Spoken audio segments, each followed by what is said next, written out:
So welcome Christine, welcome Tabata, and welcome Jackie. Thank you so much for this, your presence, your amazing light in the social Saturday mental health, and to accept this invitation. I do that for enlightening people, to raise the vibrations, to spotlight. So I'm really happy that it's the first time that we begin five of us. The record was probably three or four. So now I'm going to pass the mic to Christine Jones. Feel free to introduce yourself to the audience. Hi, Ollie. Thank you very much for having all of us. I'm excited to be part of this fantastic group of women, and also yourself, Ollie. I appreciate your energy and how much love and light you shed on others, and how you uplift the community that you belong to. So much love and respect to you. And my name is Christine Lynn Jones, and I am an educator. I've been teaching now for 32 years, going on my 33rd year. I'm planning on retiring after this next year, so I'm really excited so I can carry my mission and vision forward with Kristin and bridging the educational gap between home and school. So I'm looking forward to embarking upon this next year with lots of joy and happiness. And so we're talking about self-care. And in order for us to be able to make a bigger impact, we have to take care of ourselves first. As some of you know, I've been struggling with my mental health because I have just lost my husband, and I also lost my mom. Well, lost her in the sense that she is almost ready to pass. She's in hospice care, and it's touch and go right now. So, um, the mental health part of it, I've taken very, very seriously. And I've gone on a couple trips, and I was blessed to go with Kristin to Myrtle Beach, and it was a lot of relaxation. So it's just a little bit about me. So thank you, Ollie, for having us. Thank you. And now it's to Christine. Welcome. Thank you for having me. It's honor to be here and be a part of this wonderful group. My name is Kristin Lynn Nori, and I am an educator of over 25 years. I'm working as a national professional development specialist and teacher coach right now, while also embarking on a journey with Christine and opening our own LLC and launching parenting classes to help bridge that gap between home and school. And as she mentioned, our goal is to reach as many people as we possibly can. Today we're going to be talking about mental health and self-care. Again, that is something that I think everyone is always struggling with something and coming from a place of need. So we have to always look at people in terms of not what's wrong with you, but what are you going through? So that's just a shift in mentality that I like to put out there. But thank you so much for having me today. And I'm going to go ahead and let someone else introduce themselves. With joy. So the next one is Jackie. Hey, everybody. Yes, I'm Jackie Olmstead. So nice to meet you, Kristin and Christine. And Nice to meet you too. I'm an artist, and I'm also a healer. But it's awesome that I'm with some educators. I actually am a tutor for mostly high school age kids.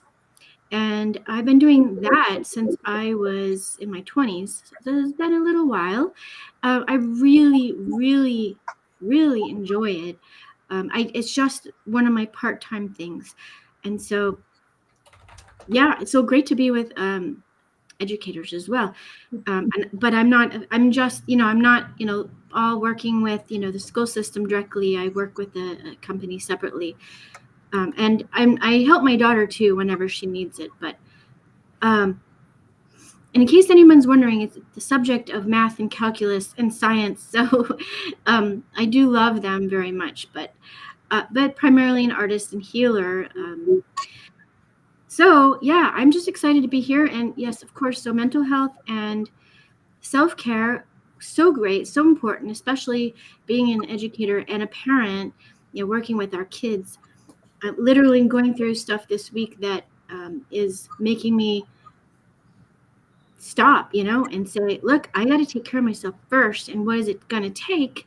Because, they say, as we get more successful and or just continue in life, we're going to always have stuff come up. And so what do I do? So my daughter helps me too. She says, you're going to do a foot bath tonight, mommy.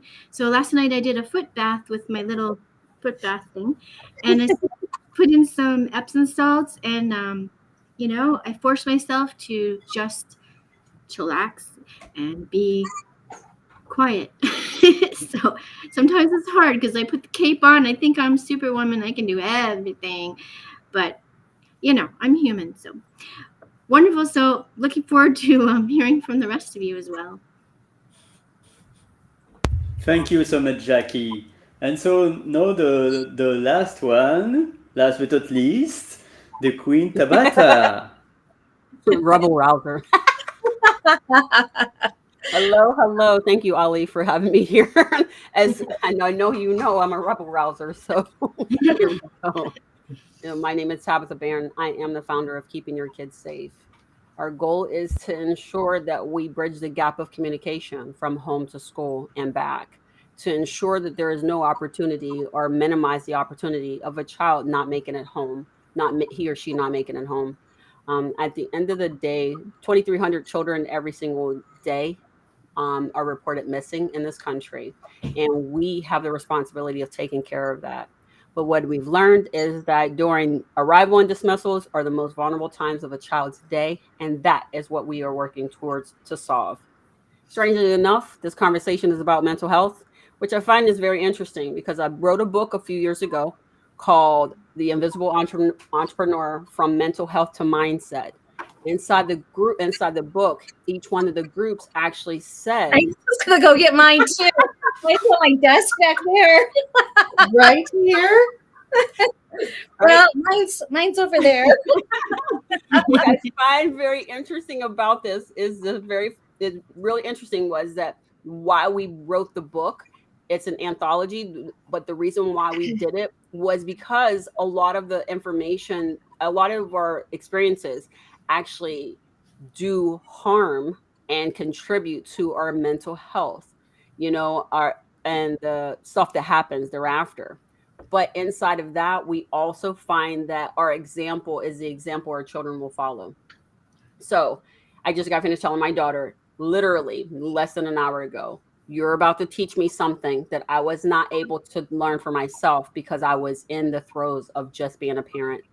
And so it's now time for us to, she's going to teach me how to take care of myself in a way that I taught her to take care of herself. But now it's time to turn the mirror back on me so that she can help me take care of myself now.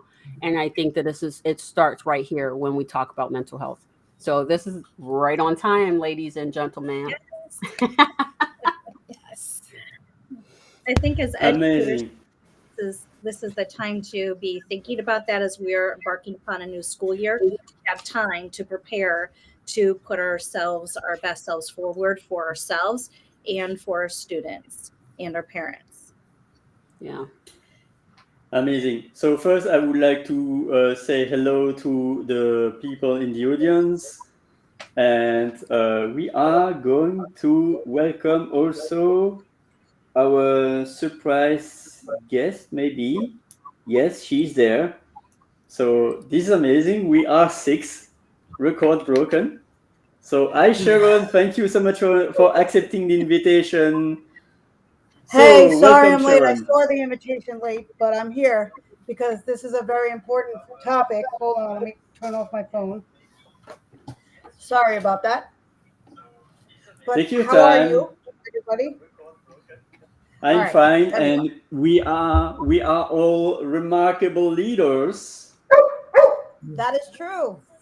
I am blessed to be in the company of all of you because you are remarkable leaders. And Tabitha, I'm glad to see that you're actually here and not underwater or anything like that. So I'm happy for that. Thank you. But yeah, so sorry if I disrupted the flow. No, But, you didn't at all. You didn't disrupt at all. So feel free to present yourself. okay, so I'm Sharon Byrne. I'm a life and wellness certified life and wellness coach. I describe myself as a multi-passionate individual that sees the links between topic areas such as mental health, education, parenting, teaching, all of it. I don't, it's very compartmentalized in our society, and we need to get away from that compartmentalization and bring it all together because one thing influences the other and impacts the other in a very deep way. And so that's really how I describe myself and the work that I do. I work with families, specifically moms, usually, because they're the ones that reach out, and their children to help them beat burnout so that they can thrive. And I like to think of myself as the inclusion person, not so much for the inclusion the way that we know and think of it in inclusive education, but I believe that's part of it. But I believe in the inclusivity in every area of life and not leaving out any particular piece of a person because it doesn't fit in the in the environment they're in, if that makes sense. And that's me in a nutshell. Amazing, thank you. So, and also thanks to Michelle Ramos, if I pronounce well your first name, your name correctly, who commented, "I needed to advocate so badly for my daughter and her mental health with the school this past year. Got so out of control with ultimately filed lawsuits against the school district and mental health contracted company." Thank you, Michelle, for sharing that. Ollie, can Anyone I would like add to to it? comment? Yeah, I would if that's okay. Michelle, you're not alone.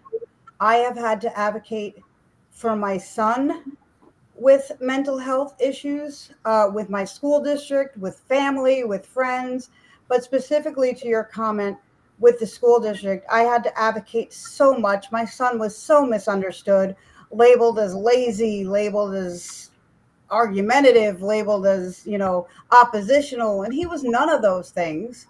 He showed characteristics of those things. He had the characteristics of those things at times, but they were a direct result of his anxiety and his depression and his social anxiety. So I cannot even begin to tell you the advocacy that I had to do and the shame and judgment that I was put under as his parent for not being um, more authoritative, more punitive, and all these things. And so, Michelle, you're not alone. This is why I do the work. Part of the reason I do the work that I do, because one of the things that I am very passionate about, as everybody here on this panel knows, is giving mental health the same respect and attention that physical health gets. We don't shame anybody for being diabetic. We don't shame anybody for having high blood pressure, but we shame people and families who are dealing with mental health diagnoses. And to me, that is just the craziest thing in the world. And I've experienced it firsthand, and I've also experienced it with working with my clients. So um, it's not something that is idiosyncratic to any. The other thing I want to make clear is it's not idiosyncratic to any race, religion, uh, socioeconomic status, town that you live in. It's broad, and so yeah, that's just what I had to say about that. What I would like to share is this: a lot of parents don't realize that they can sue, and I'm glad that you figured out that you can sue. This is your tax dollar. Your tax dollars is going into education. That's one. A lot of parents and people do not realize that regardless of your situation, your taxes, whether you have a child or not, There are school taxes that are actually attached to your taxes that actually go into education. If you're not getting the outcome you're looking for from your organization, you have every right to challenge them and call them to the carpet. And if they're not responding, then you ultimately have the right to sue them, because there are laws in place, especially around education, that force the educational organizations to actually adhere to. But the problem is, most of the time is that most times parents and family members do not know what their rights are when it comes to educating the children. And once you start to learn and educate yourself in understanding what your rights are, you will get a different response to the organizations you're dealing with. So unfortunately, I think a lot more people don't know that they can do that. Chain of custody is from home, we're handing you my child, and then my child, the expectation is that child is to be returned to me more educated than I left them, but in better position, better condition than where I dropped them off. And if we're not receiving that, don't accept less than that, but to actually challenge the organization. Absolutely. I just want to piggyback on what you were saying, Tabitha and Sharon. Michelle, please feel free to reach out. In addition to what I mentioned earlier, I also work as an advocate and I've had worked with Sharon in the past, but both of us would be more than happy to talk with you and help advise you. Specifically, I work with students that have 504s or IEPs. So if your son does not have a 504 or IEP, please reach out to me so I can help you get that in place, because it sounds like he more than qualifies. Can I piggyback on what Kristin said? My son did not have an IEP or a 504. I guess the school district didn't realize how educated I had become. And they tried to tell me things like he doesn't qualify. And I just kept talking until I found somebody that would really hear me and listen. Because ultimately, Michelle, I see your comment that says you don't care about the academics until your son isn't suicidal anymore. And that is exactly what I was telling the school district as well. There will be no need for academics if he's no longer on this earth. This is what I was saying. So we need to pay attention. And so I fought for an IEP. Well, first they wanted to start with the 504.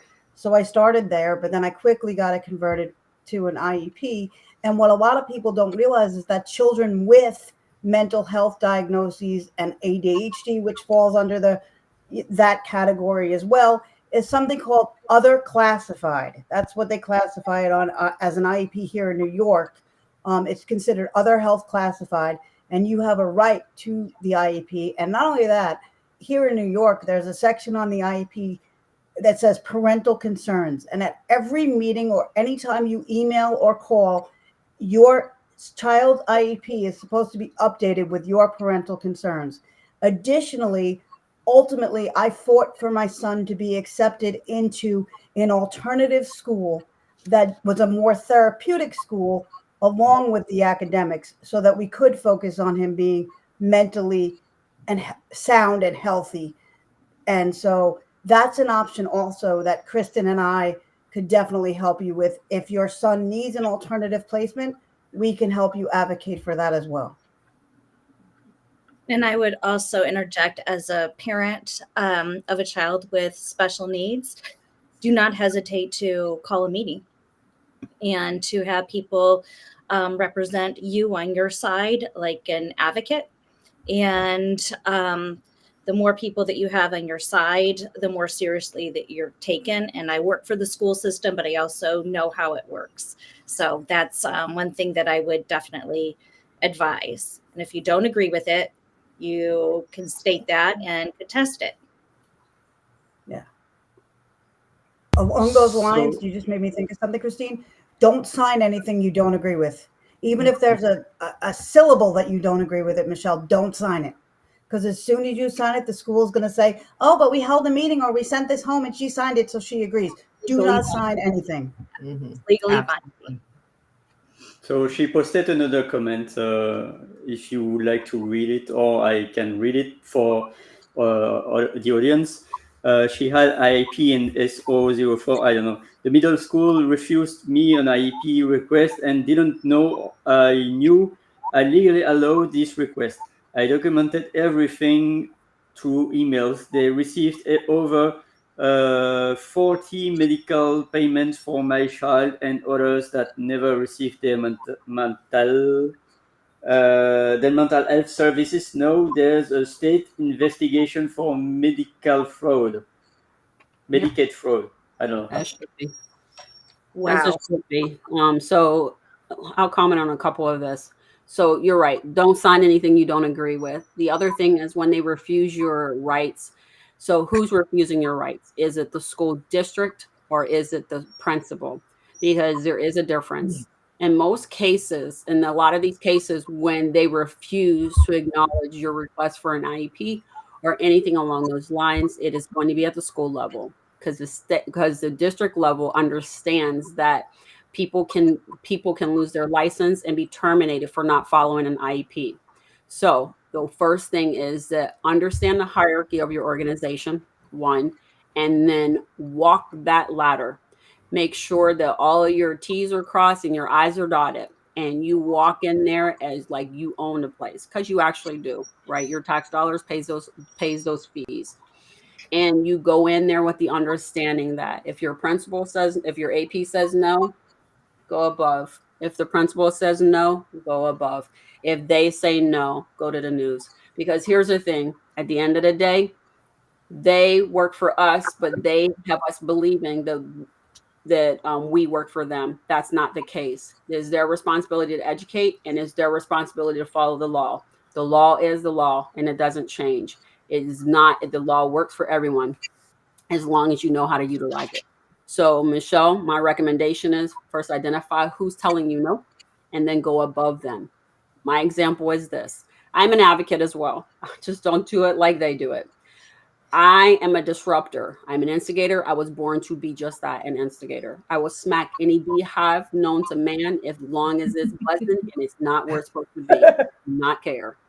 So I personally, my story was my child, average child. I don't know what the new terms are, but my daughter is an average student. She's really, really smart, but she's average because my son has superpowers, and that's how I look at it. He has different abilities than mine. But my daughter, so this happens for all children. My daughter was in elementary school, and I remember this like it was yesterday because I was so aggravated. The teacher made a decision. She built her curriculum out. She had these different assignments. Apparently they got approved. Everybody's like, yay, we're going to have a wonderful school year. Little did they know, no, they were not. So what happened was my daughter did this project that they did. And they gave them all these 10 sticky pads, 10 sticky notes, and they're supposed to write these different secrets. Write down the secrets that they don't tell anybody. Write down secrets, and then they're going to post them on the wall. So they're posting these stickers all on the wall. The problem was it wasn't necessarily the exercise. The problem that happened was you didn't think further out for the project. What my daughter brought home was, I'm worried about my classmates. Why are you worried about your classmates? Well, one person says that their dad sneaks in their room at night. Another person says that they're afraid to go home because they're being beaten. And another one saying that they want to kill themselves. But I can't tell who this is, right? And they're posted on the wall. When I approached the school and I said, hey, I'm going to need y'all to figure out some stuff because I don't approve of this. I don't approve of this because my kid's coming home worried about her friends not making it back home. And so teacher said, well, we'll figure it out. Didn't do anything. Went to the principal. Well, it's just part of the curriculum. This is what they agreed. And so, this is what we're doing. If you don't tell the parents, I will. Because you got two that is complaint, two are calling out sexual abuse, and one wants to take their lives. This is not a school project which you thought out, and this is not okay. And they kept telling me no. I said, oh, I got something for you. I went to the superintendent's office. I said, this is your last chance to fix this problem. This is what I have. And when they heard what the project was, they immediately put it to a stop. And they said they were not allowed to do this again. And they had to tell all the parents what had happened because they had to figure out what 3 children were struggling with that. That's in an average classroom, in a general ed classroom. Can you imagine what it looks like in a classroom with SPED kids? Okay. That's why I feel like it's very important for us to be able to understand that you are your child's first advocate. You are the first person that's going to run and jump through hoops for them. And if you're not willing to do it, they're not going to be willing to do it for themselves later. So you have got to scorch earth, jump through hula hoops, whatever you have to do to make sure that your child's voice is heard and that you get out of education what you're looking for. And if you want your child to no longer be suicidal, then you have to figure out what that is. But you have the right to go in and walk that ladder up to the highest point and say, I will not tolerate this. And when they get there and they still are not willing to budge, take it to the news. They will crack then, because at that point, now all eyes are on them, and that is not publicity that they want. I have a question. Mhm. May I ask? So I'm not involved directly with the school system. I'm, more on the periphery as a parent and also as a tutor. But at what point, Tommy, when it involves crimes, these kind of things, at what point are the police ever involved to help these kids? I just don't know.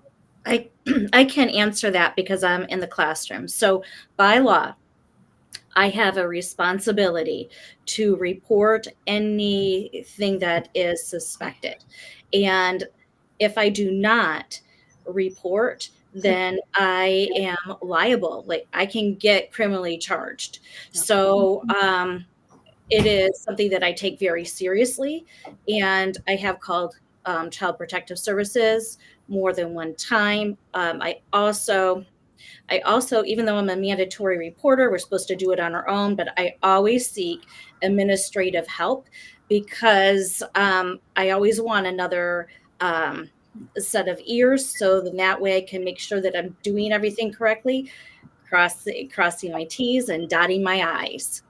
Mhm. But that's in the state of Indiana.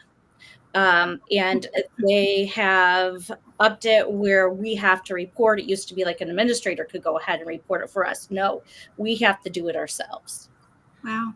Medical professionals and teachers and anybody in education are mandatory reporters. They are known to lose their license and be criminally charged for not reporting. So for that scenario I gave you, they did not do what they were supposed to do, and I knew it. And so because I kept making more noise, they had to fix the problem, and they made it go away.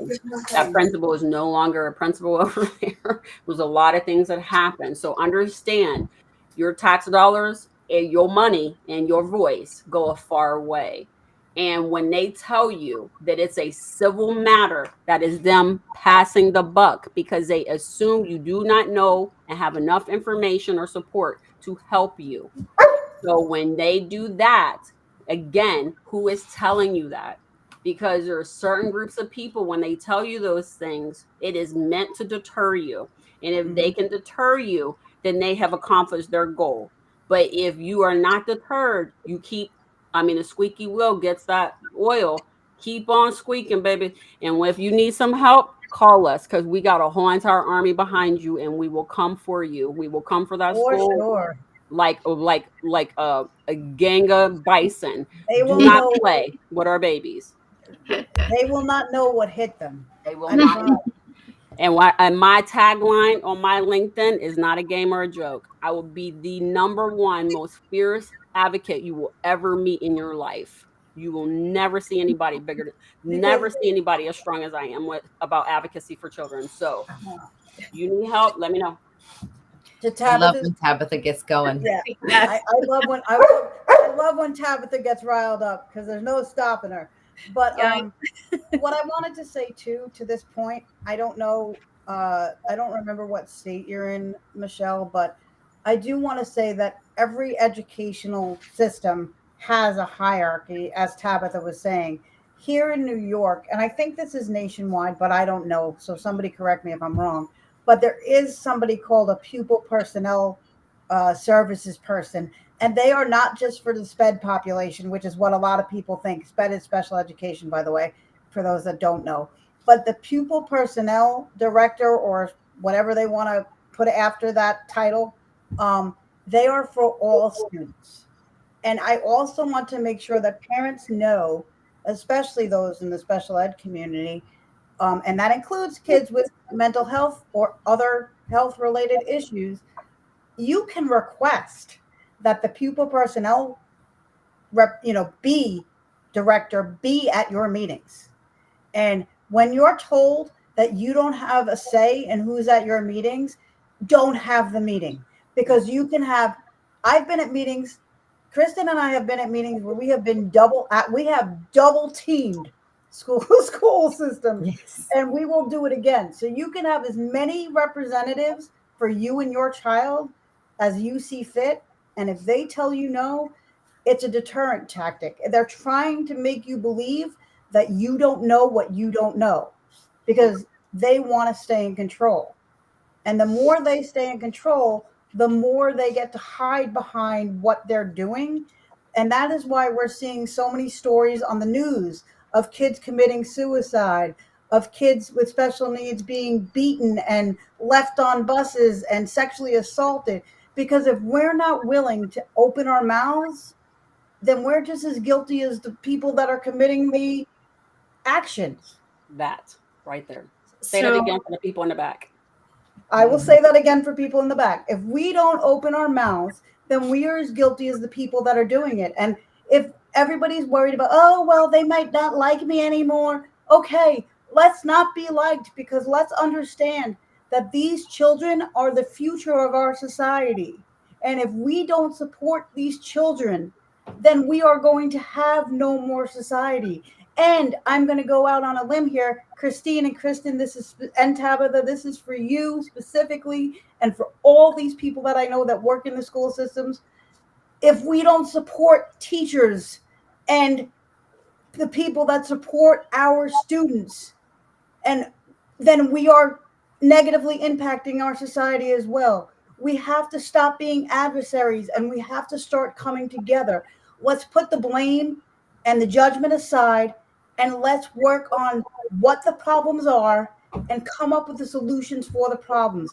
And let me just say, I don't think it's easy.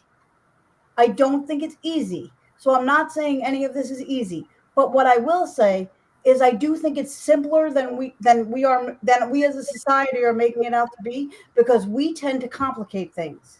Yep. So if we're willing to admit that it's not easy, but it's simpler than we think because we're the ones complicating it, we're going to get a lot further. And how the heck are we going to teach these kids to do it for themselves if what we say doesn't match what we do? Kids will do what they see us do more than what we say. Right. So put up with our actions and shut up with our mouths. And that's just how I feel about it. I'm good with that. That's amazing. I'd like to interject too on this, because I alluded to the fact that my daughter had some issues. She had a brain injury from a sledding accident that made her very aggressive. So we had to go in there fighting for her. It was the same school system that I worked for. So I have a special ed background, and we ended up banking up our side of the table. So I had an advocate. So I would have hired you guys to come in and advocate for me and for her. We had a neuropsychologist. We had a behavioral psychologist. If there's a private speech or OT or physical therapy, have those people come in. I also invited the autism specialist, because the autism specialist knows what is going on and how to help your children if that is the case. I also came in with a list of things that I wanted implemented, and I did not back down. So I wanted, because she was getting suspended left and right, I wanted a paraprofessional there by her side to ensure that she could work and gradually release as her head injury improved, because she was not being successful in school. So we put the heat on in our school system. Now, if I can do that, and I work for that school system, and I was not afraid to do that. Parents need to advocate for their children and put some fire underneath there too. And we did that. So just my 2 cents. I It's think you more done than an two excellent cents. job. Right. The one thing I want to do is everything that we talked about here contributes to mental health and the lack of it. So when we look at it, so we'll just take Michelle for an example. Michelle has challenges with her child right now for mental health challenges, but she's fighting the battle of an IEP and a 501 for academics and behavior stuff inside the classroom. Here's the issue. Because of the distraction that is set in place, she's missing the part where her mental health has taken a hit, and so is her child, right? And so all of this, even though we're talking a lot about education and IEPs and 504s, the bottom line is that all of this contributes negatively to our mental health if we're not taking the proper steps to help ourselves and our children out.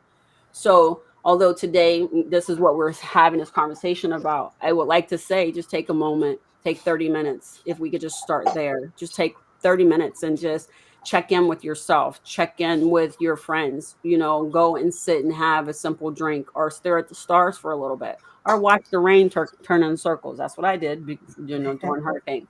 But the point is that take a moment and understand that you're doing a great job because you're at least moving forward.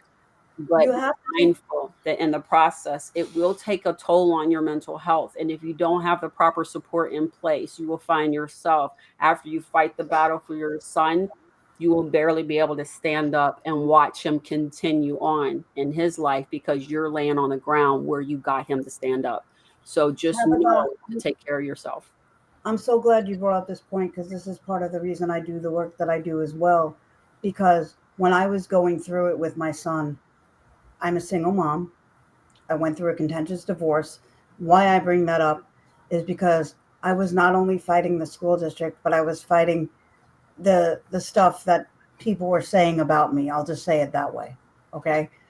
So I was very much so a lone ranger, and I had the school district telling me, well, she doesn't want help because she's a professional in the field, so she thinks she knows it all. And I had documentation up the yin yang that this professional needed help and was asking for help, begging for help. And so I have no problem being so transparent on this right now. I've been this transparent before to say that I spent many a night crying myself to sleep, if I was lucky enough to fall asleep, and totally annihilating myself with my self-talk, going, if I'm so intelligent and I am a professional in the field, why the F can't I figure this out? The one person I care about most in this world is the person I'm not able to help. I'm able to help the least. Mm-hmm. And I was annihilating myself. And so I had to recommit to taking care of myself. And that meant for me 5 minutes a day, sometimes 10 minutes a day, just going out in my backyard and getting some fresh air, or taking a drive to, just sit in my car in a parking lot and let myself just break down, or just call a friend to be lifted up, because it's a very lonely and isolating place when you're going through this stuff that you're going through. And you're so right, Tabatha. You're fighting two battles. Well, actually, you're fighting more, but you're fighting the battle of, you want to get your kid healthy, so you're fighting that battle, but you're also fighting the school for the services they need. And you're also fighting the battle of judgment. And you're also fighting the self-judgment that you have of yourself. Because I will say, as a parent, I was judging the judgment that I was getting from other parents that were supposed to be friends of mine, that I was asking for help. Instead, the way they were helping me was judging me. And I was like, how the fuck is this help? And so I became even more alone, because when I would reach out for help, I would be made to feel worse by the people I was asking for help. And so it really is important. What they say when you're getting on an airplane, and I know this is quoted a lot, but it really is true, If you don't put your own oxygen mask on first, you're not going to be able to save your kid or anybody else that needs your help putting their oxygen mask on. So it is imperative that you take time for self-care. And you may not have a lot of time for it, but you don't need a lot of time. What you need to do is take small chunks of time throughout every day. And self-care can look like going out for a drive, going for a walk. Journaling is a form of self-care, because when you journal, don't edit your journal for grammar, spelling, or even for emotion. Just freaking throw up on paper. That's what I call it. Throw up on paper.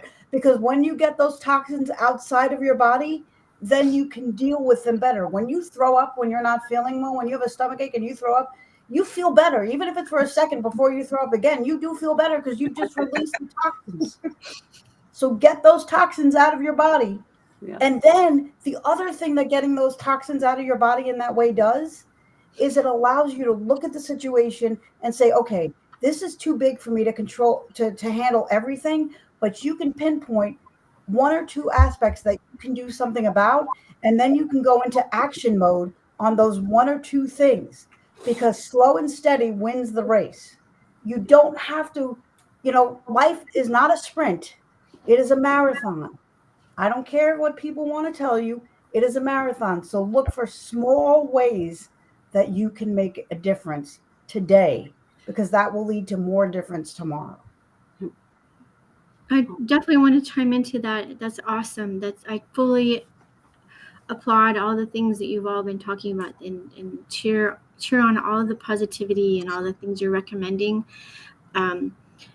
As a healer too, I absolutely advocate. I know Davina mentioned in the comments earlier about art, and certainly journaling tied together is extremely beneficial. And as a parent, I do encourage my daughter. I think I lead by example by helping those around me to look since my kid is doing great, and so I encourage her to help others as well. And I think the kids who are not having troubles can also help us. So I would encourage other parents to say, hey, are you noticing any of your friends or any other kids in class having troubles? I think we can encourage that, to look out for each other, because I know fighting, and this is one of my big things is, fighting the medical system, which of course is another massive beast to try to change from that side. Mm-hmm. But changing it from our side as end users, and people, healing ourselves first always is the, because then you go with the whole supply and demand, do we really need certain things? But yes, so I wholeheartedly agree. And I can help the school system as much as I can, being a parent, and asking my daughter to be the eyes and ears also. For I'm not in class all day, as you know, I don't see you all day long. I don't know what goes on in there, so please tell me. And having conversations with her, and then on the other side too, by the way, so as a tutor, when I first get there, it's always an interesting challenge, because you have, like, I know nothing what's going on with this kid. And so I, first want to just say, hey, what is the environment? What's going on? Are your parents supporting you? Like, just being very careful with how I word things, what's going on here, working with their parents and saying, tell me how it's going so that I can support and help you from this end. And by the way, teachers, don't worry. I always say, hey, what are your teachers saying? And tell me how, as an outside tutor, how can I support you? I'm in the outside, because I can't see what the teachers are saying or teaching or asking you for. So if they can tell me and communicate what the teachers want, I said, listen, we need to make the teachers happy, of course, listen, but we also need you to learn this stuff. And that's what they're trying to do. And so I try to translate some of the things. And I just think that there are a lot of, avenues to get to the solution. And I'm a totally different part of it, the wheel, part of the cog in the wheel, whatever you want to call it, And so I wish I could help more, and I know there's a lot of help needed, but I mean, maybe today us bringing up a lot of ideas for helping, starting with the parent. Do we start with the teacher? There's all parts of it. So if everyone, if we can help support each part of the thing, then maybe the fight at the end of the day isn't quite so horrible, maybe we're making a difference. So anyway, that's Jackie, Yes, you are making a exactly, difference. Jackie. Yeah, Love Jackie, it. you Partnership. are making a difference. You Yeah. are Yeah. making a difference. I don't want you to feel like because the rest of us are, have the background that we do that you're not making a difference. It's obvious from what you do and what you're saying here today that you are making a difference. So please don't minimize that because it is important. And that's the thing that I was trying to say before is that we all have to work together. We all have a role in this. And the other very important point that I want to bring up is for kids with mental health issues, um, specifically, they're not always going to tell you what's wrong. They don't always know what's wrong. Like one of the things that used to frustrate my son is they'd be like, well, what's wrong? And he'd be like, I don't know. I just don't feel right. And they would hound him and hound him and hound him. And he really couldn't give them an answer. And a lot of times they say, well, if he needs help, he needs to come to us. And I used to jump out of my wheelchair. I thought I was going to walk spontaneously because I would say, he's not going to come to you. You need to check in with him and say, what's going on for you today? And open up a conversation. If you wait for him to come to you, you're going to have to wait too long. So we need to open up the avenues of conversation and meet the kids where they are. Yeah. And I would like to share something really important also is that we have, I think schools, teachers, parents, they are all busy. And I think that the most important is to say, okay, what is the most important? Our tasks or the mental health and the lives of the children? There are two anecdotes. Like one anecdote was from someone that I discovered a few years ago that is part of a movement in Australia, Nicole Gibson from the Love Out Loud, and she shared her struggles at school. And then there was this principal that said to her, "Look, I'm here to help you, and as long as you have your struggle, I'm avoiding to eat or to have my habit to take this or this, this dessert." So she was feeling seen, she was feeling heard, she was feeling embraced with her struggles. And that's the most difficult with the system that is built on school, like 20, 30 plus children on classrooms. How come a teacher or the principal or whatever could care about specific children? So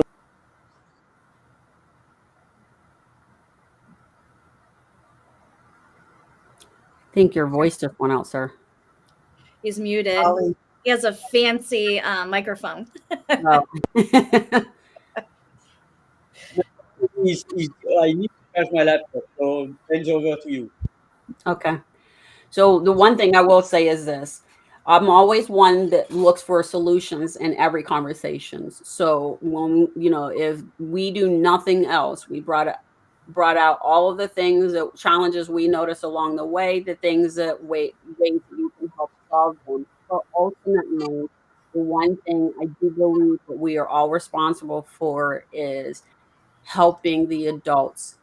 If adults are in a better mental space, they will not look at our children through those awful goggles that say that I can spew toxicity and negative behaviors and stuff onto them, right? So I'm a firm believer that the adults in the room, Nick, you have it right. The adults, we are the adults. We need to start the dialogue. Yes, but kids don't want to talk to us because they know more than us and they know Yep. more than us and we haven't never lived a life and we have no idea what's going on. so they don't want to talk to us. The one thing is, if we are healthier humans and adults, that child will be able to visually see that and ask, how do they get there? So we have to fix our social emotional systems, right? So we all talk about SELs in the classroom. That SEL needs to be in professional development. And then from the top following down, it will land on the children. It'll rain on those children the way it should rain on them, which is in a way that helps them grow healthy, in a healthy way, versus what's happening now. So my recommendation and solution is that let's figure out, how do we build a community of teachers who we can love on and support and help build them up? Because let's face it, education, the leaders of these educational organizations are not interested in you, your mental health, and anything associated. So here's the beehive for today. They don't care about you. Why are you waiting for them to help solve a problem that they have caused? In order for you to solve a problem that we know we are having to deal with the side effects, we have to help ourselves. This is not the victim pulling up themselves by the bootstraps and figuring it out. This is a community bonding together and circling those people who are unhealthy and not okay, and loving on them and giving them what they need to be okay, so that they can join a circle and help heal other people. Because this is not victim blaming. This is taking ownership of what's going on. So let's all pull it together. Let's form community, and let's go ahead and put these teachers and administrators and parents in groups that allow healthy communication, improvement, professional development, and healthy living, so that we can love, support, and guide these children to a healthier being as an adult. I'm just here to tell you what's happening right now. It ain't working.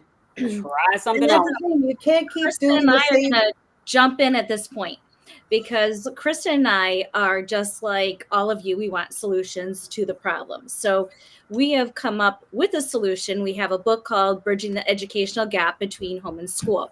We developed a Venn diagram because there was not one created between those two groups. Yay, Tabatha. Yay, thank you, Tabatha. Mine's up there. So we're very excited to provide Bridging the Educational Gap as the book as a resource. It's a resource. It's going to be utilized for our parenting classes. And we're going to do a few parenting classes, and then we're going to take that a step further, and we're going to be tapping into the schools and literally bridging the gap between home and school. So we are having these dialogues together to help with mental health and to have our students succeed, because we know when parents are involved, Jackie, I'm sure you can probably relate to this. You are a very involved parent. Your child's scores go up, they're happier, they're healthier, they're more well-rounded. So it is our turn as parents to step up and advocate for our children and bridge that gap between home and school. And we are here to help. So Chris, a lot of talking. So do you want to go ahead and fill in? You've handled and said so much of what I said, or what I was going to say. The only thing I would add was, yes, because we also developed a class for self-care that we're going to be offering to parents and to educators. And the whole purpose behind that is, let's get the self-care in place so that we don't have to get to the point that we're needing mental health intervention because we haven't taken care of ourselves. So that's another class that we'll offer. Can I just add too, that I do a lot of what Kristin and Christine are doing, and I also am working on a collaboration with another life coach and a personal trainer, and we have come up with something that we're calling the Thrive Alliance. And the Thrive Alliance will be it is to bring parents and children and communities together to have community mentorship and all kinds of things, and work with first responders and things of that nature, so that we are bringing back connection, and we are bringing back the village that it takes, not only to raise the child themselves, but to support the people that are doing the raising. So watch out for, I've been posting a little bit, watch out for posts, watch out for classes and activities. These services will be offered in brick and mortar buildings. They will be offered in parks and community places, and they will also be offered online, because the goal is to make this as accessible to everybody as they can. Additionally, I want to offer you guys the opportunity. I've written a couple of chapters in some anthologies. One is Moving Beyond Boxes anthology. It's available on Amazon, and that chapter talks about me finding my voice through parenting to become more of an advocate. That's, a more intense advocate. I've always advocated for myself after watching my parents do it, but I was being shut down by the school and by my ex-husband when it came to advocating for my son, and I realized he was falling through the cracks. So read that chapter if you want more information about my journey on that. The second chapter I wrote is in the Rattled Awake anthology series, volume 10, and that chapter is called Don't Leave Your Kids Behind. And it talks about something that I call choosing to infuse. And that means it takes into account that parents have to work a lot. They have to work in today's society. A lot of parents don't get the chance to be a stay-at-home parent. So you have to work, and you have to and you have to be emotionally available for your kids, all of it. And so there is a way to not feel, look, there's no 50-50. Something's always going to be a little bit, more up on the seesaw than down. So don't look for the 50-50, but look for ways to infuse. I'm not going to go into it here, because you can definitely get the book, which is also available on Amazon, and read the chapter. And then if you want more information or you want help, reach out to any one of us here, or reach out to myself after reading my chapters. And I can say that every one of us here we do have our own separate things, but all of us work in collaboration with each other, because for us, anybody that doesn't think I'm speaking truth or fair, please chime in. But for all of us, it is about the mission and making the changes. So it is about collaboration, and each one of us supports each other in what we're doing. And all we really want is to be able to support you guys out there in having a healthier, happier life. Absolutely. Amen. Yes. Yes. Yeah. Absolutely. We're stronger together. Yeah. And I can vouch. I've read your first chapter. I read, Sharon, and it's phenomenal. So I really did enjoy learning your story, more about your story. The second chapter came out of, I don't want to monopolize time here, but the second chapter came out of being a single mom and feeling torn and pulled between having to provide financially for my child and wanting to be there and needing to be there to navigate the school meetings and the emotional well-being of my son. And so I had to come up with a way to make it possible to do both, knowing that there was never going to be a 50-50, but I wasn't okay with, I knew there had to be a way. So the chapter in Rattled Awake, the Liberty issue, talks about the struggle, and then how, for me, I was able to come up with a system that worked. And will my system work for everybody? No, everybody's situation is different. But has it worked for people that I've worked with? Yes. And have we been able to adapt it to their individual situation? Yes. So it's not meant to say that because I was able to do it exactly as written, that you're going to be able to do it exactly as written, but it is to get people thinking and, to let them know that it is possible in one way, shape, or form. That is all that's necessary for it to be possible. That's all that's necessary. If everybody asks themselves the question, is it possible? Most of the things that are question marks in our heads, we will no longer be question marks, because if it is possible for your child to be get misplaced after school, that means it's a problem to be solved. Is it possible that your child is being shut down or abused at school? So as long as it's possible, the opportunities for improvement always exist. It's when you shut down no possibilities and it's an absolute, this cannot happen, that's where people find themselves in places where they don't know what to do. So for all those parents who are single parents trying to work their way through systems where you feel as though everything is against you and it's not working, stop digging. Just stop digging. That's part of the problem, is you're looking for a solution in a place that the solution doesn't exist. Stop digging. You have to create the solution that works for you and your family. And you can't do it alone. And I do want to say that Christine and Kristin's book, I've read it, I've seen it, and it's a phenomenal resource, and it's a great place to start if you're not sure where to start. Thank you so much, Sharon. Especially at home, because the part is that I'm a firm believer. Parent 1 is home. Parent 2 is the school. Your bonus parent is the community. All of those together will equate to a very healthy and well-balanced child. When you have those things that are eliminated, you will notice a difference in the children. Take a look out your windows, because if you're paying attention, these kids now have no sense of community, and therefore the community did not help.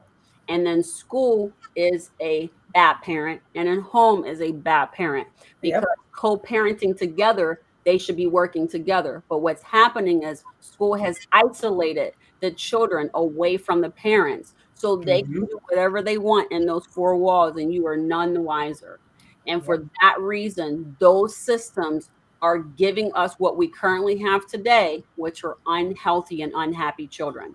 So in order to get us back to, and I'm not saying it's going to be greater this way or anyway, bottom line is you got to get back to where we're all contributing to a healthy individual versus everybody in their own boats. Go to your own lifeboats and swim on your own, Life doesn't work that way.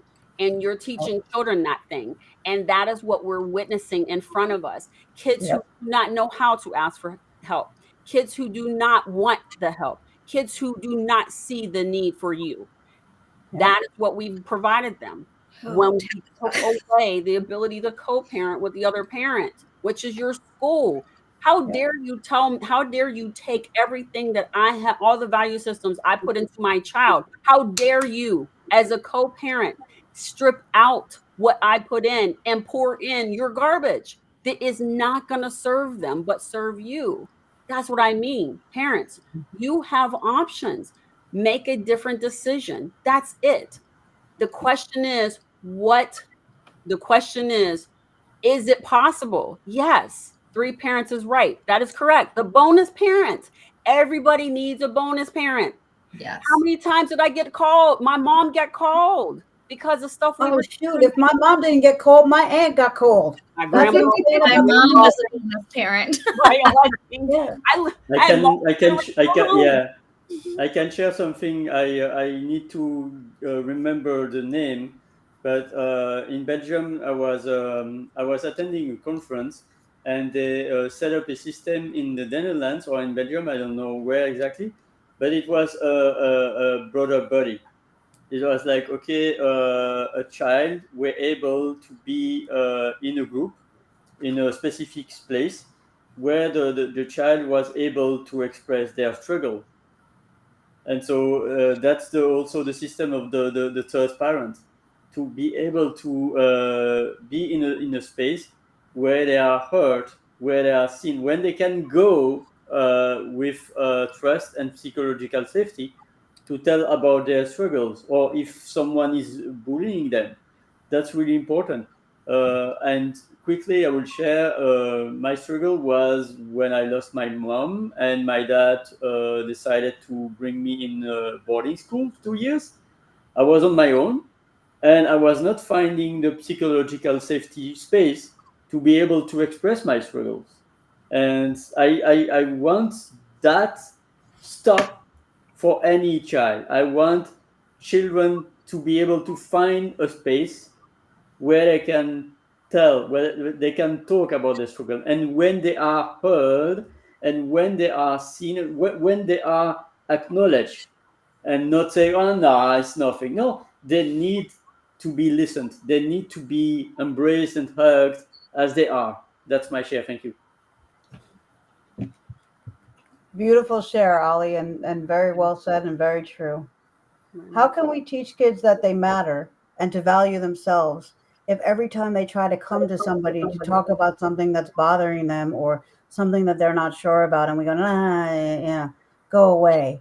We're doing math right now, or we're doing, or sorry, but I'm doing the dishes right now. We need to reset our priorities, and that's what I'm, and not even reset them. We really can. I'm a big believer in we can infuse learning into life, and we can infuse life into learning. And I know that I've spoken to a lot of teachers, and I know that teachers want that back as well. They don't like this teaching for the test, because we're preparing kids for a life of test taking. We're not preparing them for, I can't tell you how many teenagers I work with right now who are making the transition from school to college or life after, maybe a job, and they have no idea. Their anxiety is so high because they're prepared to take tests, but they're not prepared for life. And that's on all of us. That's a systemic problem. It's not to blame the teachers, it's not to blame parents, it's not to blame the kids. It's a systemic problem, and we need to start dealing with these things systemically and get rid. I know I've said this earlier, but get rid of the blame and judgment, because when it comes down to it, what is the blame and judgment and everything getting us? It's just getting us a more messed up society. And you have parents that are losing their minds and their mental health because they're trying to navigate it all. A lot of these parents are getting blamed, and they want to be interactive parents. They want to be involved, but when they do get involved, a lot of times the school says, "No, we got it. We don't." I can't tell you how many times the school district tried to stop me from bringing outside professionals who have been working with my son into meetings. So now they didn't stop it, but you know what they said? We don't listen to outside professionals. So you can have them in your meeting, but we're not going to take their suggestions. And I said, why not? They're working successfully. These things are working at home. Why wouldn't you implement them at school? Well, no, no, no, no. And they would send you to a school district person to do an evaluation that was on their list. And if you don't think that person was biased, you're out of your mind. So it's got to come down to dealing with this stuff systemically. But the only way we can challenge the system is to be willing to have break our it. voices heard. You have to break the system. Yeah. Nothing works in its current state unless you cripple it in a way that it Yep. cannot successfully move forward. Here's my suggestion. 11 million children, take them out of the public education system. It will come to its knees and will force a change. Nothing gets changed in a vacuum. And the change that you have that happens today in this upcoming, we'll just say in 2024, any change that gets implemented now, you will not see the benefits for at least 10 years. So, in order for you to solve this problem, we have to start now. And you have to break a system who is not willing to listen. And that is your tax dollars and everything else. So, it doesn't matter. Like I said, I was born to be an instigator, and I'm here to instigate. I am very much with breaking an educational system, because when it can stop sending our children two directions, one to the work field to work as an employee only, and one into prison. You've got to stop this, because this cannot continue. Our systems are breaking or bursting at the seams in the criminal system. And we have so many employees, we don't have enough jobs for them. And then you add robots and AI that are continuing to take things away. School is, if you look at it, if you look at how it works, you put little ones in and get bigger ones out, and they are not better for the experience, right? They only know what to do based on what they're taught. And last time I looked, the only test I take is the entrance test to whatever high paying job I'm getting ready to go for. That's the only time these tests have ever made sense. So while you continue to teach to a standardized test that continues to tell you that you are failing in your academic educational pathways, and you continue to move in that direction, you're not listening to anybody else. You don't care about anybody else. And if you follow the money, you find out where it goes. Everybody is financially benefiting from the fact that these children are not being educated. 40% cannot read, which equates to math as well. That is a failure. There is nowhere else that 40% is an awesome number that we aim for. And 60% is not any better. So you have 60% that come out that can do good. Great. 40% are guaranteed to go elsewhere, which is not favorable to our society. Break the system. You can rebuild it. We can work it out better. Everybody has a say in how it gets done. We move forward. Our tax dollars doing what it's supposed to be doing. Our children have a better future.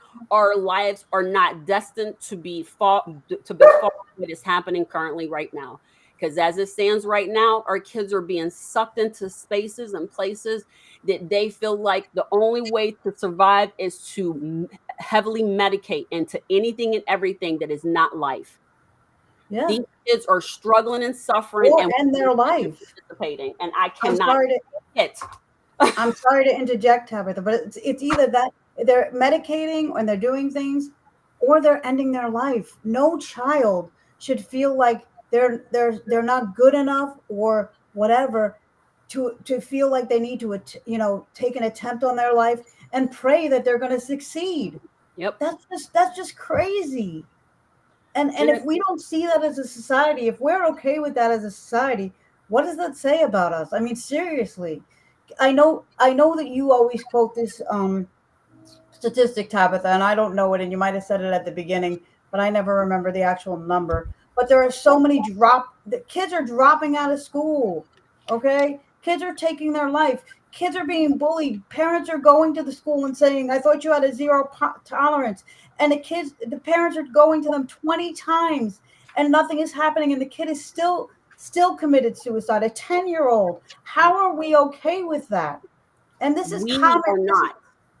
I know. The problem. We are not. Leadership is. Yeah. Whoever's getting the money is okay with the children dying. But what I mean by how are we okay with that? We need to put pressure on the people that are getting the money. We need to help break that system, because we're not okay with it, but it's still able to happen because the people that are getting the money are okay with it. So we need to help break that system. That's what I mean.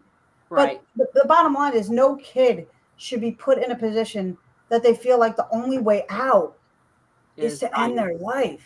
Right. So if we say 50 million children go to school every single school year, 44% of them actually report depression. 37 report anxiety. 40 to 60% of them report test anxiety. 90% are sleep deprived. How are we okay with this?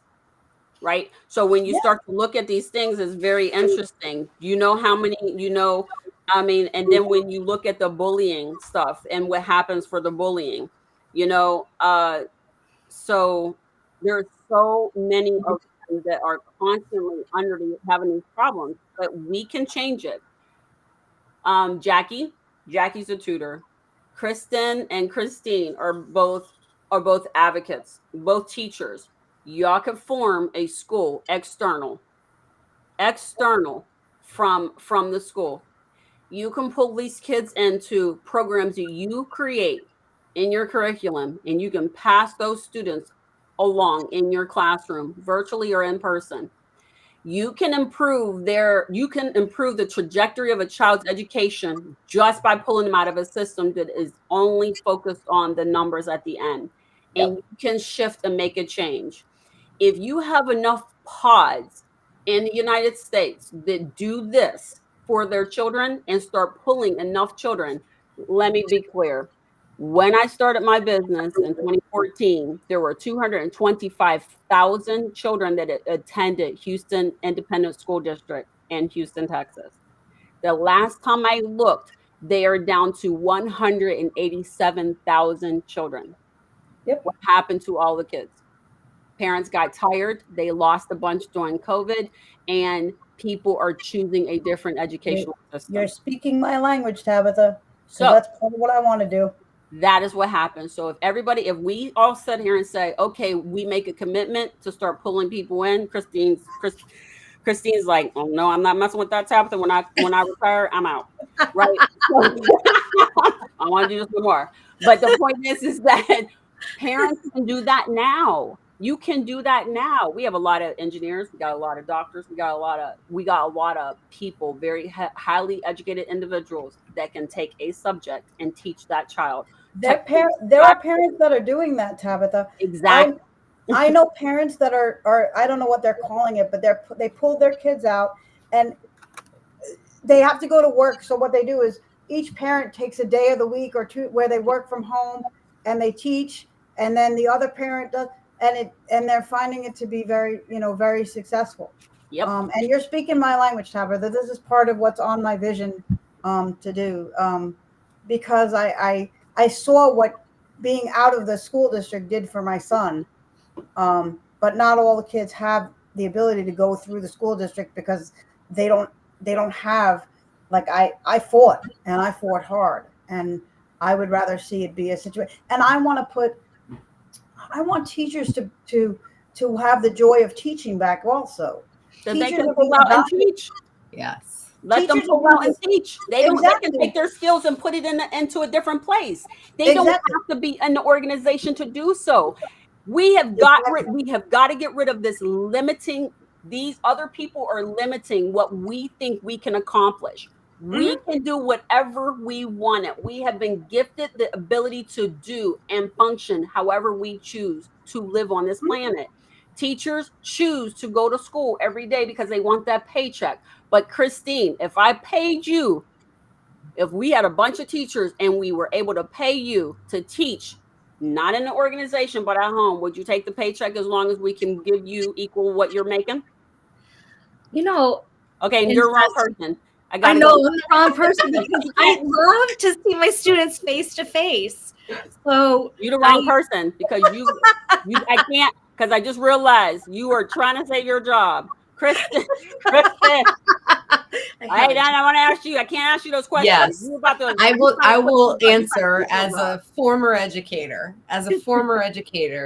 While I love that time hands-on with kids, yeah, absolutely. If I could work from home, I mean, I love working virtually and being able to even do the professional development work that I do virtually. We're moving in that direction even for coaching.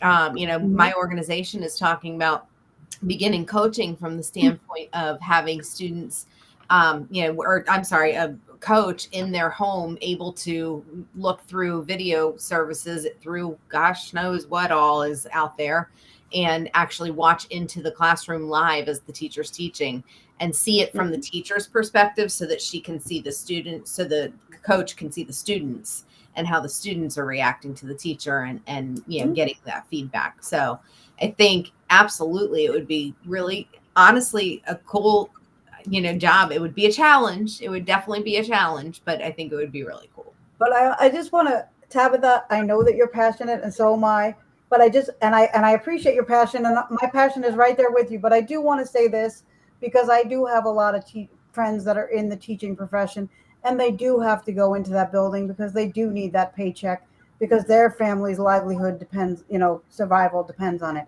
And what I want, right, besides making our own schools, is I want to go back to a system or kind of not go back to, but infuse more now where teachers aren't leaving the profession because they're being judged and evaluated on things that they shouldn't be judged and evaluated on. I have had teachers that have lost their jobs or been demoted, friends, because their class didn't score well on the standardized BS testing. So I agree with you that we need to make that systemic change. And Tabatha, we've had many conversations that I'm all about pushing against the system. That's why I'm not working in the system. But I also want to support the people that are in the system right now to make the system be the best that it can be while we work on changing it. And I don't think that these individuals who are committed to, you're losing really good, committed teachers who really care about their student body because they're being evaluated on the wrong things. That's all I wanted to say. You're You're muted. I don't know what happened, Ollie. Always sound.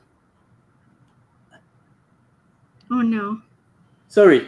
So diving into Mike.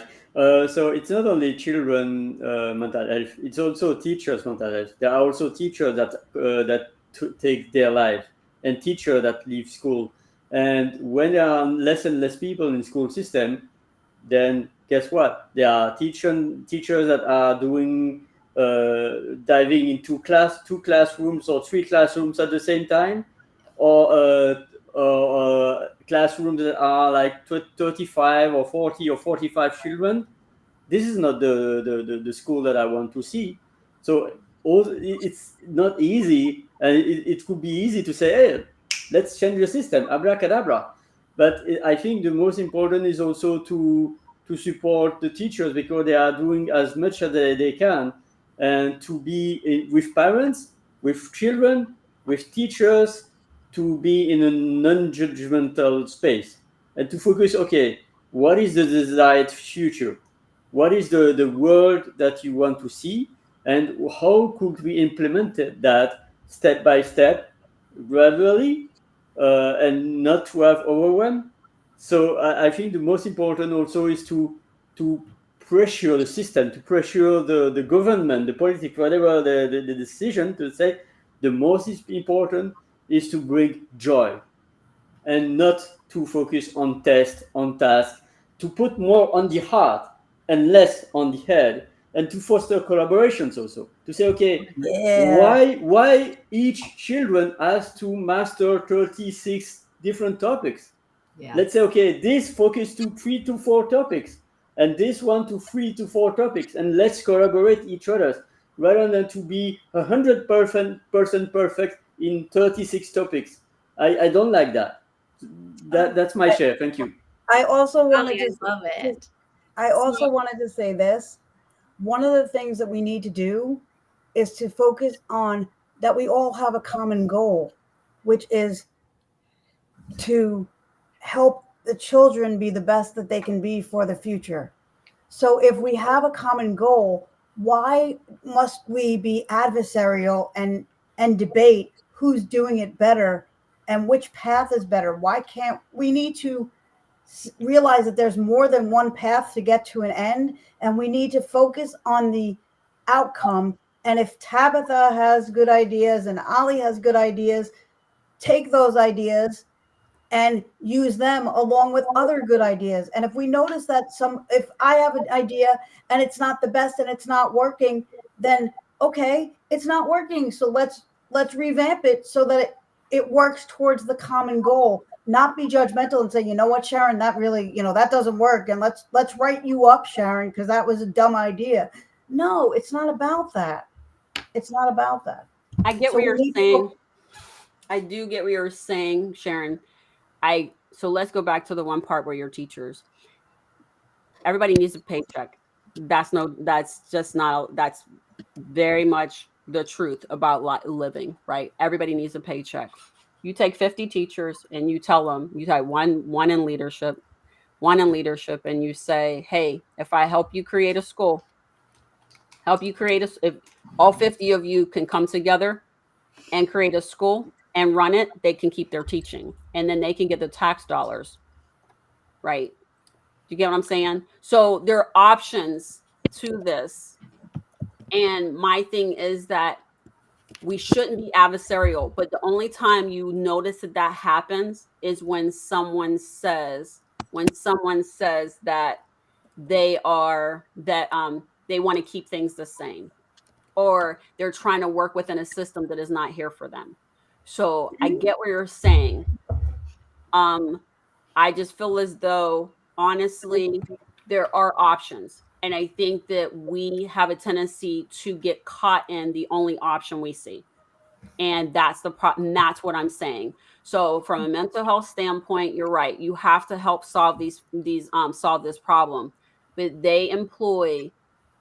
you employ 4.4 million teachers across the United States here. And 50% of them want to quit. So that's a problem right there. If you take 50% of the teachers who want to quit and you say, hey, if I showed you how to bring up a new school, would you want to go ahead and lead one and let them have 50% I of agree with the you. staff go there? But I do not agree with staying within a system to solve a system that has not been created for everyone. I agree with you, Tabatha. I don't know what just happened, but I'm. Me either. But Tabatha, It is just me playing with technology and saying that Tabatha, let me just say that I agree with you. Okay. I do agree. I need to finish off as well, and then I have to go soon. Yeah, I gotta go. Yes, so let's share. I Jackie, don't- the mic is yours. I only wanted to last thing say is I totally agree with the pod idea, and honestly, like in taking education to a different sector or in parallel with the public and private sector of finance. I know there's plenty of money out there to fund these kind of things, but I just saying I'm supporting that. I would love to be a part of that kind of thing. And the other thing I was going to mention is that I found it very fascinating during the lockdown times. My daughter did the digital academy, and here locally we have a digital academy. It was she for 3 years was in the digital school system, and it was fascinating to watch how the teachers reacted to it and the kids. And a lot of teachers could not do the video classrooms, and it's not their fault. It's just I think that teachers weren't supported in how to do it. It's a totally different way of doing education. So I just want to say it's all possible. It's great ideas. I love it, and I support all of you and all of your amazing ideas. So cheers. Awesome. Thank you. Thank you, Jackie. you. So feel free to jump off if you would like to jump off. But first, Jackie, thank you for your words. And so we are going to wrap up. It needs a chapter 2 for sure. Probably next month. Who knows? I'm happy to do it in 1 month for the chapter 2. So who would like to take the mic before leaving? Oh, as we're going out, we're doing like Sound of Music. So long, farewell. Oh. Apparently, Tabatha can sing for us. I cannot. I just know the words. Here's what I'll say at the end of this. Thank you very much for allowing me to be a part of this panel. For all those families out there who are struggling with various 501s, IEPs, and mental health challenges with your child, just know that you're doing the best you can. And just know it's not a but. You have the support. You just have to be willing to ask. No one gets, if you're constantly looking at the bottom of your boat, you don't realize that there are a million other boats around you with the same identical problem. So what I would strongly recommend and suggest is you join our community, and we're here to help and support you. Know that we got you no matter what. And when it's all said and done, if you don't know what to do, stop digging, because then you will find the answer. Thank you, Queen Tabatha. Next queen. To that, I just want to add really quickly that as a parent and as a professional, you are not alone, and I understand why you're looking at your boat, because you're afraid to come out of your boat because you've been judged, you've been blamed, and I want to be here to encourage you to come out anyway and to come get the support to do so. come find me, come find Tabitha, come find any one of us on this panel, or anybody else for that matter that you feel comfortable finding that will help you. Because you don't have to do this alone, but you do have to come out of your boat in order to start making the change that you want to see for yourself and your child. Because unfortunately and fortunately, both, as the parent, it starts with you. And I know that sucks, but it does start with you. And please don't hide. Don't hide.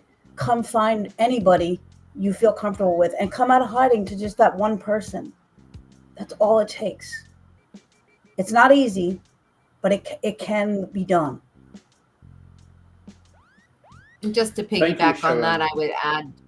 I would just add to that you're never alone. There's always someone that is out there and ready and willing to help. You know, don't ever feel like you're completely left by yourself. Oh, golly, Kristin. So there you have it. So I was going to say, look for the helpers. Of course. That's why we vibe so well. So look for the helpers. And if you cannot find them, start looking for a new tribe. Yes. And look for new supports. You might have a strong advocate, but I keep on, like right now with my daughter, I've handpicked each person, and I'm like, is this the strongest I can get? I don't think so. So then I level it up again, and I've leveled it up to a point where she has a rock star support system. That's what we need for each other, and we need it for our schools, and we need it for other parents need to band together and have those strong supports. So look for the helpers. Thank you, everyone. Thank you. Thank you. Bye. Keep shining, everyone.